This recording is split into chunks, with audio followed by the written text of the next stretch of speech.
Hi everyone, welcome to Bonnie Carol Lee Makes Cards.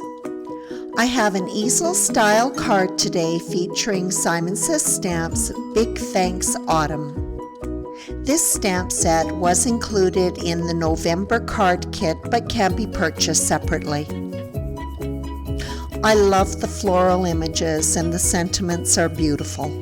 I used it in conjunction with a 6x6 paper pack 4 Seasons Autumn, which was included in the kit, and that's exactly where we'll start. Because there are 2 sheets of each design, I was able to use this as my card base. I began by cutting a strip off one of the sheets of paper that would act as a hinge. I then die cut that paper using W+9 trellis background. The die measures 5¼ inches by 4, and so that determined the size of my card. I trimmed down the hinge so that it would be only a ½ inch wide. Sook Wang's double-sided adhesive was used on the strip to join the die cut to the 6x6 paper. This adhesive is very strong, making it perfect for a hinge. Both sides of the 6x6 paper were trimmed so that they were the same width as the die cut. Before trimming the length of the card, I creased the hinge.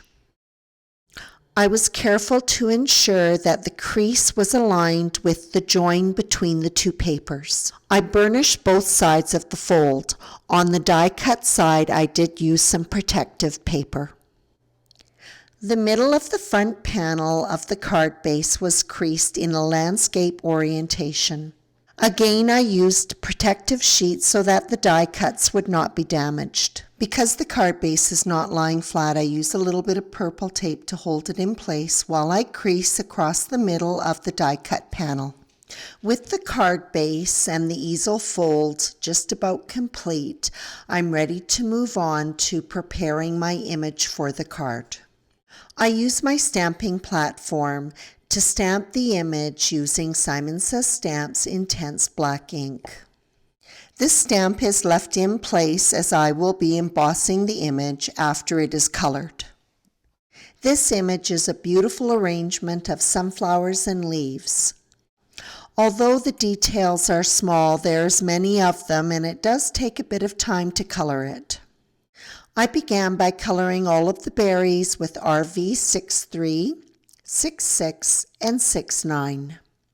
This color is similar to the color on the patterned paper and helps to tie that floral image to its background.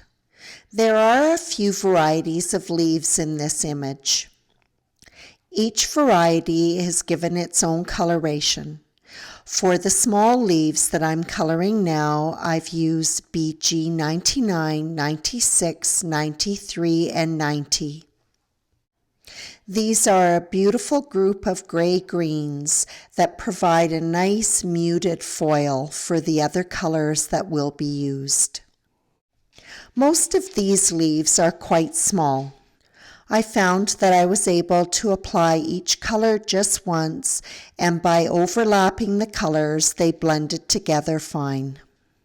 The centers of the flowers were colored very quickly. I colored the entire center with E43 and then finished up by dotting on E47. I didn't worry too much about what it looked like as there would be a lot of embossing in this area. Next, I colored a handful of highly veined leaves with BG 15 and 18.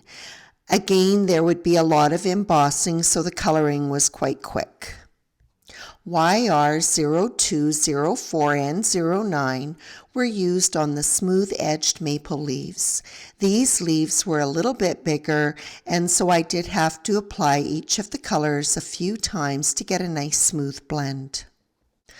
The remainder of the leaves are colored with R000, 24, and 29. The base of the flower petals are colored with Y17. I also use this deeper yellow for the petals that are tucked in behind. I finish up with a soft lemony yellow Y11. I color over the entire petal area with this soft yellow and get a quick blend. I finish up by going back in with the YR17 and help deepen those shadow areas. The background is colored with E49. This is a deep chocolatey brown and really makes those colors come to life. I also do an edging around the entire image. I wanted to avoid the white border. The bonus is that it also made the fussy cutting quite easy. Because the stamp was left in the MISTI, I am assured that when I go to stamp it with Versamark ink, it is going to completely line up. I make sure that I use anti-static powder before I do my stamping. I mention this because I actually had stamped it the night before and did not use the powder. I had flecks of gold all over the place, so I had to dust it all off and then leave it overnight to dry completely. Before I stamped it this time, I did test by putting some powder on the image to make sure that it wasn't going to stick anywhere. Because the images are small with lots of lines, I use a fine detail gold embossing powder. After the embossing powder is melted, I decide that I want to emboss it twice so that I can achieve a nice smooth finish. There are a couple of benefits to embossing twice. Firstly, the result is a nice, puffy, dimensional finish. Secondly, it goes very quickly. That powder melts super fast when it's on top of the previous embossing. Next, the image is fussy cut. As I mentioned earlier, the edging really does make this a simple and quick task. The floral arrangement is attached to just the lower part of the trellis. I made a mistake by not folding over the tip of those triangles. They were creased, but I just didn't fold them over, and so I did have to go in afterwards and fix that up. I flipped the card base over and tacked down the corners of those triangles. After I did that, the easel action was nice and smooth. The big thanks sentiment was stamped on vellum paper with Versamark ink and embossed twice with gold. The secondary sentiment was stamped with VersaFine ink. This ink stays wet for a while, so I clear embossed it so that I wouldn't have any mishaps and smear it. The vellum strip was wrapped and adhered to a panel of patterned paper that was slightly wider than the vellum. This panel was then adhered to the bottom of the inside of the card and forms the stopper for the easel. For some finishing touches, I add Nouveau Glitter Drops White Blizzard to the berries. I make sure that the drops are a little bit smaller than the berries themselves. If the drops touch, they will run together, losing all their definition. Larger sequins are added around the sentiment and topped with Nouveau Crystal Drops Morning Dew. This sequin mix was included in the November card kit and has these little tiny sequins that were just perfect for adding a touch of sparkle to the front of the card. I like to use Nouveau Smooth Precision Glue for adhering things that are small. When the glue pen is depressed on the paper, it leaves a small amount of glue, perfect for these little sequins.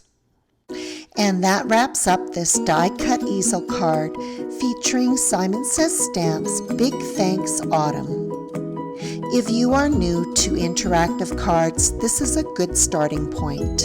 It has a big impact for the recipient, and yet it is a straightforward, simple style of card to make. I hope you try it out, and as always, I appreciate your visit.